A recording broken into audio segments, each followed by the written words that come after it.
In this video, doing a quick recap of our map page on mobile and how you can best utilize it, especially if you're going door to door.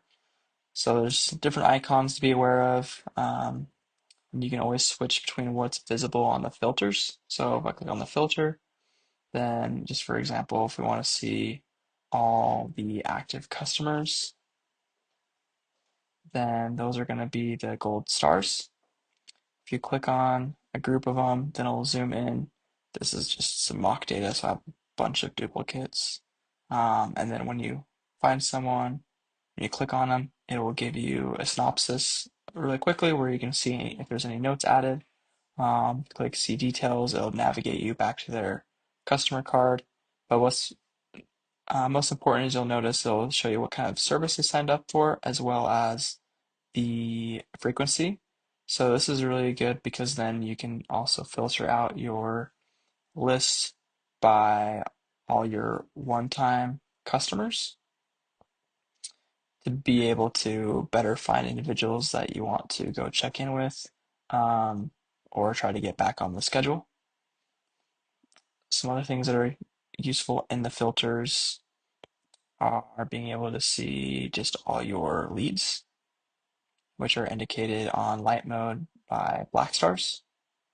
Again, you can click on them, navigate to them, see their interest in service and any of their notes. Pins. Now these are going to be more your door-to-door interactions, and they can be set and customized on your desktop. So if I want to click on a pin, see this one is labeled as interested, I can edit it. I can move and adjust the location, navigate, or convert to a lead or to a customer. You can also filter whether you want to see just your own leads and customers or just your pins, or everyone's pins. And then the other thing you'll be able to see quickly are territories. Now, territories are just going to be areas on the map that are assigned to different individuals for, knocking purposes. Um, and you can edit the boundaries, delete them, or also adjust who it's assigned to. Now, there's different um, types of maps that we support.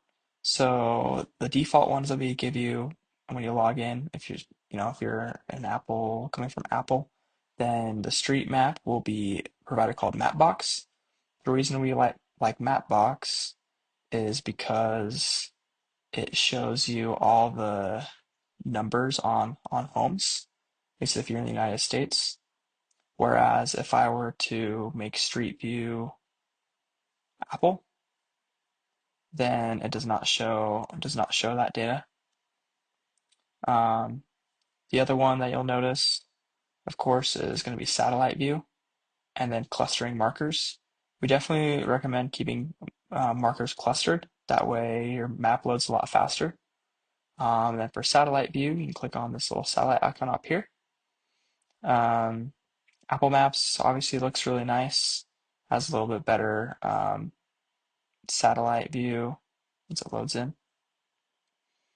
Um, and then you can also, on satellite view, you'd also be able to adjust it to whether maybe you want it to be Mapbox, which is going to be more just like a um, general satellite image, not showing as much of the street data. So by default, we recommend and have Apple Maps turned on, or I guess if you're coming from um, Google or an Android phone, then it would be Google Maps. You can also see if you want to filter out by different pins, um, different lead sources and service types. That's all there.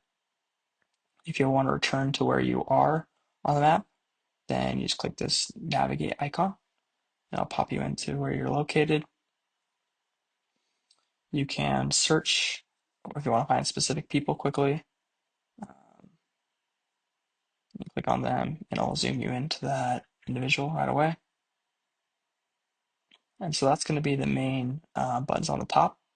buttons on the bottom, these are for if you want to add a lead quickly or a pin or draw a territory. However, the primary way we recommend doing that is just by pressing on holding on the map, and then you can quickly toggle all the company-wide pins that are available that you've set up. And there's a video of how to do that, how you set that up on desktop. So I could say if I want to say this is where I left a door hanger on this particular home, I can add that pin. And maybe if I want to adjust it, set it to be a no answer, I can do that as well. Also, when you hold down on the map, that's where you can, add a lead and confirm the placement of it. Upon hitting confirm, the address will automatically populate, and the same goes for customers. So if I put on this house, confirm. I can also hit current location, and it will update there. One of the last things you'll notice on this plus is this is how you're going to be able to draw territory. So if I want to create a new territory, I can select points and hit save and assign it to a particular team member, or hit cancel or clear a point or undo a point. And then this last one called lasso. This will help you just get a quick report on everyone in a single area. So if I want to just kind of get a quick kind of KPI report of how many people, say I worked this neighborhood for the day, and I want to know how many no homes, how many no answers, for example, then I could hit lasso, draw a circle around these individuals, and it will give me a quick report that I can reference here. Um, those are the main functions of the map. Um, if you have different ideas on how we can improve it, please let us know. But we're pretty excited about where it's at right now, how it's turned out. If you ever also want to explore, the dark mode of the map, you can do that by navigating to your settings and returning to the map, and the street map will default to dark mode instead. The leads will, instead of being black, they will turn white. Yeah, catch you on the next one.